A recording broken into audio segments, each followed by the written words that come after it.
Ordinate കോടതി ഇത് തള്ളിയ സ്ഥിതിക്ക് അതിന് മറിച്ചൊരു തീരുമാനം കേരള ഹൈക്കോടതിയിൽ നിന്നുണ്ടാകാനുള്ള സാധ്യത വളരെ കുറവാണ്. ഇപ്പോൾ SFIO ഈ 3 കക്ഷികളെ സംബന്ധിച്ചിട്ടാണ് അന്വേഷണം നടത്തുന്നത് എന്നതുകൊണ്ട് തന്നെ ഇപ്പോൾ ഇപ്പോൾ കോൺഗ്രസ് നേതാക്കന്മാരൊക്കെ ഈ പണം വാങ്ങിയവരല്ലെങ്കിൽ ഈ കർത്തായുടെ മാസപ്പടി ലിസ്റ്റിലുണ്ടായിരുന്നവർ എല്ലാവരും ഇപ്പോൾ അന്വേഷണ വിധേയരായി വരില്ല.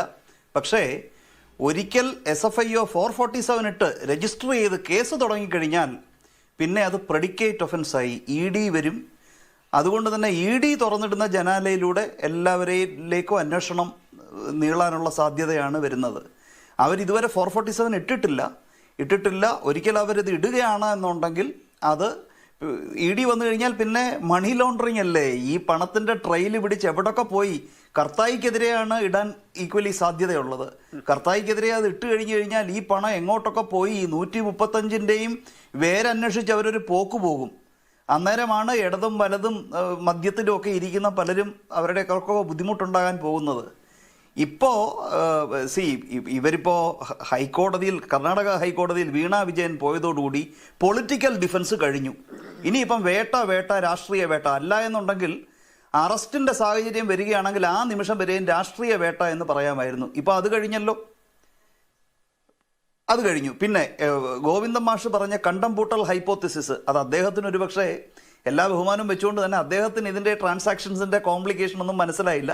അപ്പോൾ അത് ആർക്കും മനസ്സിലാവില്ല എന്നുള്ള ധാരണയിലാണ് അദ്ദേഹം ആദ്യം ഈ ഒരു തരത്തിലുള്ള ഡിഫൻസ് ഇതിനെ സംബന്ധിച്ച് നടത്തിയത്, ഈ CMRLൻ്റെ വിഷയവുമായിട്ട് ബന്ധപ്പെട്ട്. പിന്നെ ഇപ്പോൾ കോമ്രേഡ് ബാലൻ്റെ അദ്ദേഹത്തിൻ്റെ ഈ ഒരു 1110 1112 തീസിസ് അതും ഇപ്പോൾ തകർന്നു പോയി ബഹുമാനപ്പെട്ട ഹൈക്കോടതി കേസ് തള്ളിയതോടുകൂടി. പക്ഷേ എന്നിരുന്നാൽ തന്നെ ഇപ്പോൾ ഉടനെ അറസ്റ്റിലേക്കൊന്നും കടക്കുവാനുള്ള സാധ്യത, ആദ്യം ഒരു ഒഫൻസ് രജിസ്റ്റർ ചെയ്യണം. പിന്നെ ഒഫൻസ് രജിസ്റ്റർ ചെയ്ത് കഴിഞ്ഞാൽ തീർച്ചയായിട്ടും ചോദ്യം ചെയ്യൽ വിശദമായിട്ട് നടക്കേണ്ടതായിട്ടുണ്ട്. കർത്തായെയും വീണയെയും കൂടെ ഒരുമിച്ചിരുത്തി ചോദ്യം ചെയ്യേണ്ടതായിട്ടുള്ള സാഹചര്യമൊക്കെ ഉയർന്നു വന്നേക്കാം. അറസ്റ്റ് ചെയ്യപ്പെടുന്ന ഒരു സാഹചര്യം വരികയാണെങ്കിൽ ഈ കമ്പനീസ് ആക്ടിൻ്റെ 212-ൻ്റെ പ്രൊവൈസോയിൽ സ്ത്രീകൾക്ക് ഒരു പ്രത്യേക പരിഗണന കൊടുത്തിട്ടുണ്ട്. ഞാൻ കഴിഞ്ഞ ചർച്ചയിൽ സൂചിപ്പിച്ചതുപോലെ മൈനർ ആണെങ്കിലോ സ്ത്രീ ആണെങ്കിലോ അസുഖബാധിതരാണെങ്കിലോ അവർക്ക് ജാമ്യം കൊടുക്കാം എന്ന് പറയുന്നുണ്ട്. പക്ഷേ അതൊരു മാൻഡേറ്ററി പ്രൊവിഷൻ അല്ല, അത് ഡയറക്ടറിയാണ്, അതൊക്കെ ജഡ്ജിൻ്റെ വിവേചനമാണ്. അപ്പോൾ അങ്ങനെ പറഞ്ഞു എന്നതോർത്ത് തീർച്ചയായിട്ടും കിട്ടണമെന്നില്ല. കസ്റ്റോഡിയൽ ഇൻട്രോഗേഷൻ, ഈ അഴിമതിയുടെ ഒരു വ്യാപ്തി കണക്കിലെടുത്ത് കസ്റ്റോഡിയൽ ഇൻട്രോഗേഷനൊക്കെ ആവശ്യമാണ് എന്ന് പറഞ്ഞ് അത് SFIO ഇൻസിസ്റ്റ് ചെയ്യുകയാണെങ്കിൽ തീർച്ചയായിട്ടും അത് കൊടുത്തേ ഒരു പക്ഷേ അങ്ങനെ കൊടുക്കേണ്ടതായിട്ടുള്ള ഒരു സാഹചര്യം വരും, കർത്തായെ സംബന്ധിച്ചിടത്തോളം പ്രത്യേകിച്ചും. കാരണം ഈ 3 എക്സെപ്ഷൻസും അദ്ദേഹത്തിന് അവൈലബിൾ അല്ല. അത് കഴിയുമ്പോഴാണ് EDക്ക് കൂടുതൽ മെറ്റീരിയൽ EDക്ക് കൈവരുന്നത്.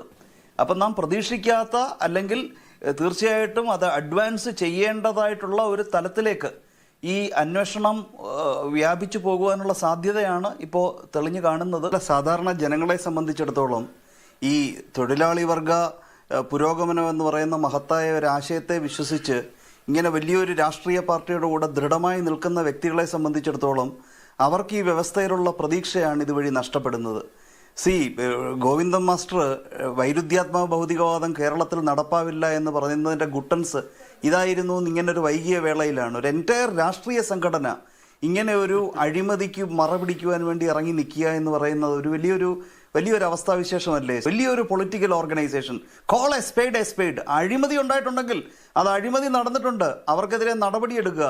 ഈ വലിയ ബഹുമാന്യത അർഹിക്കുന്ന AKG സെൻറ്റർ പോലെ വലിയൊരു സ്ഥാപനത്തിനെ അഡ്രസ്സാക്കി വെച്ചുകൊണ്ട് ഇത്തരത്തിൽ വലിയൊരു കോർപ്പറേറ്റ് അഴിമതി കേരളത്തിൻ്റെ ചരിത്രത്തിൽ ഒരുപക്ഷെ നാം അറിഞ്ഞതിനേക്കാളും വലിയൊരു അഴിമതിയായിട്ട് ഇതൊരു പക്ഷേ വന്നേക്കാം.